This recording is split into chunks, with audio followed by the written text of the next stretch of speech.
તાપીમાં urea ખાતર માટે ખેડૂતોની લાંબી લાઈન લાગી છે। ખેતીની તૈયારી સાથે ધરતીપુત્રો ફરી એક વખત લાઈનમાં ઊભા જોવા મળી રહ્યા છે। નિઝર તાલુકાના રૂમકી તલાવ ગામના આ દ્રશ્યો કે સવારે 4 વાગ્યાથી લાઈનમાં ઊભા રહેલા ખેડૂતો લાઈનમાં ઊભા રહેવા માટે ફરી એક વખત મજબૂર બન્યા છે। બ્રહ્મ મુહૂર્તમાં જ ભારે ભીડ જોવા મળી હતી। ખેતર નહીં મળે, ખાતર જ નહીં મળે તો ખેતી કેવી રીતે કરવું, ખેડૂતોમાં ચિંતા સતાવી રહી છે। જેથી કરીને વહેલી સવારથી જ ખેડૂતો દુકાન બહાર લાઈન લગાવીને ઊભા છે।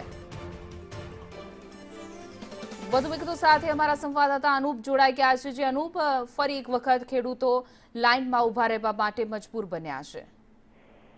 જી ના, જે રીતે જોવા જઈએ તો જે હાલ સિઝન આવી છે ખેતીની અને ખેતીની જેવી તૈયારી કરતા ખેડૂતોને ફરીથી એકવાર લાઈનમાં ઊભો રહેવાનો વારો આવી રહ્યો છે।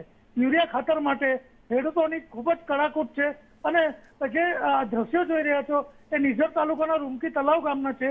સવારે 4 વાગ્યાથી કતારોમાં ખેડૂતો લાઈનમાં ઊભા રહી જાય છે અને યુરિયા પૂરું થઈ જશે તો અમને નહીં મળશે એવા ભયથી તેઓ વહેલા તે પહેલાના ધોરણે તે ખાતર લેવા માટે પડાપડી કરી રહ્યા છે।